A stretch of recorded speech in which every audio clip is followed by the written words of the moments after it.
We have Andre here, service manager over at USA Medical Supply, who was involved in a huge project over the past few days. We see a vehicle lift here, we see a brand new Buick, and we see a heavy-duty three-wheel scooter that was all configured in a special way for a veteran. So Andre, this is a first of its kind.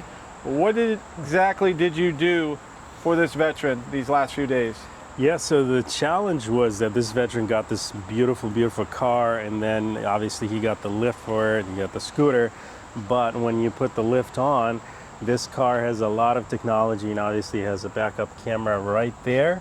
And what happens is when the vehicle lift is installed, it will block that backup camera, and then he couldn't use it. You know, he didn't like it.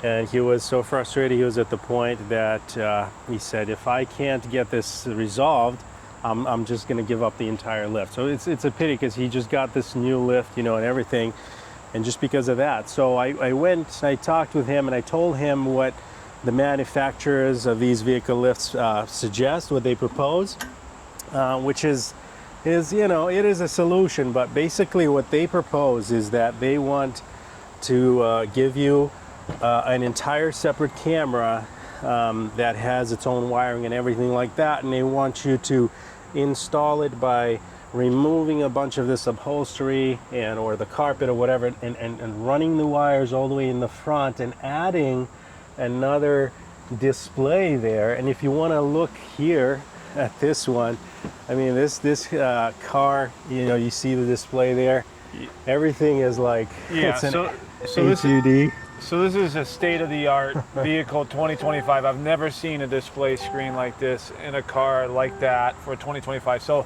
the last thing we don't want to do, especially with a nice car like this, is run wires and make it look, you know, kind of half-ass, you know, in the front.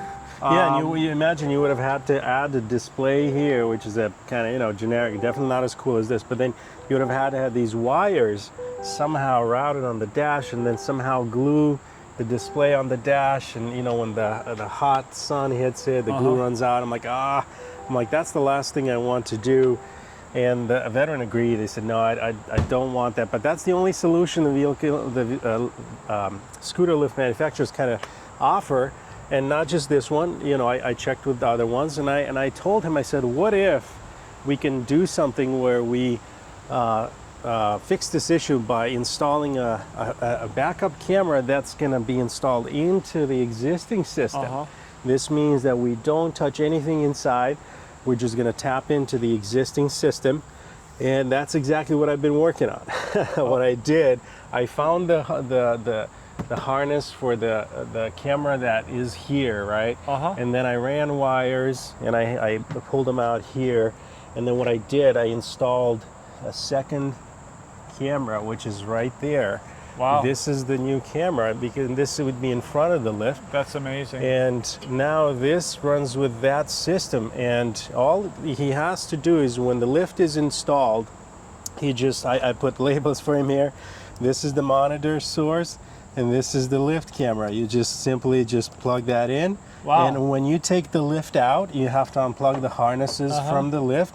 You just take your monitor and you plug in the car camera. So when you plug this in, his car is untouched. He's got the backup camera that's in there.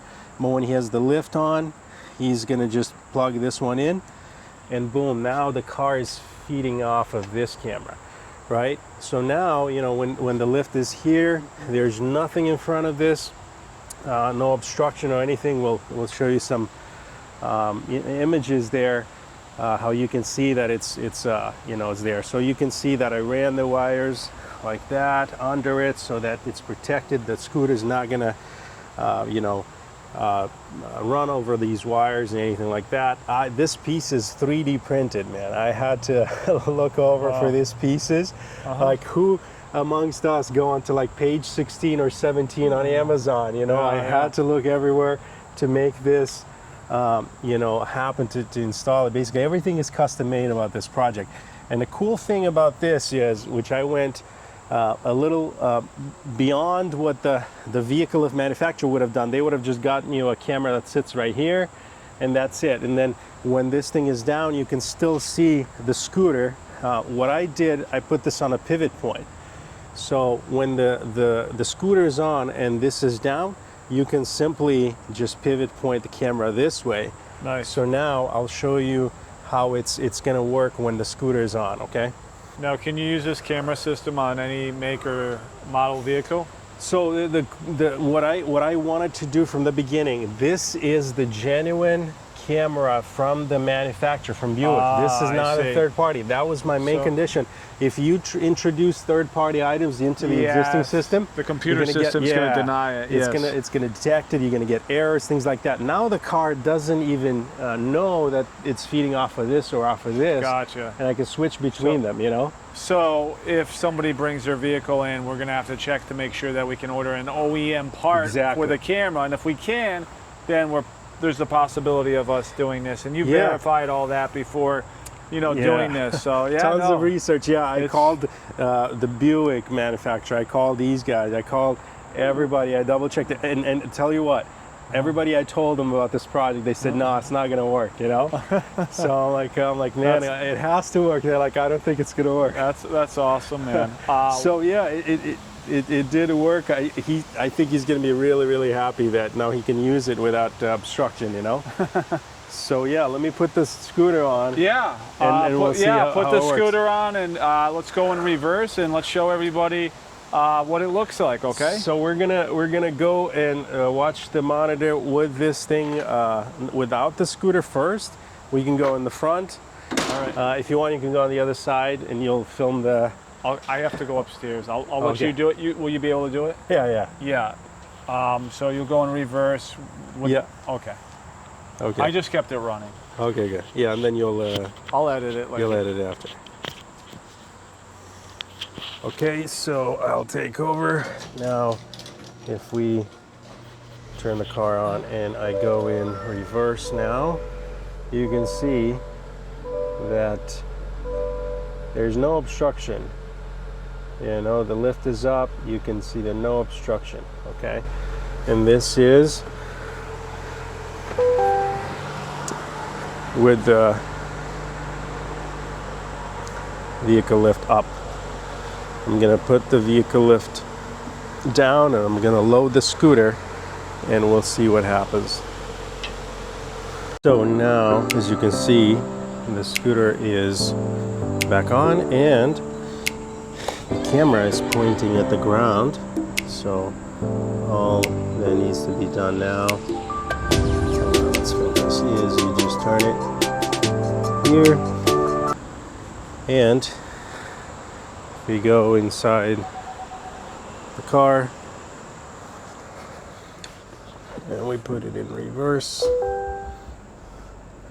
There you go. So no obstruction again. The view is clear. And that is, again, with the scooter back on. Come on, let's focus. Yeah, so definitely took a lot of time. More so was the research and making sure that they had to get all these compatible cabling. They were fiber optics cables. Now the technology is very advanced, so everything has to be matching perfectly, but it is still possible. Definitely took some time. The first one, I took it as a personal challenge, but I'm really, really glad that it worked, and I can't wait to see how the veteran's going to react when he sees that the project was completed and he didn't have to have his interior ripped apart and no other monitors, glued onto the dash there where they start to fall off after the sun hits the suction cups or whatever. So yeah, definitely something we can look into. If you do need a project like this done, definitely give us a call, 413-733-7843, extension 110. See you later.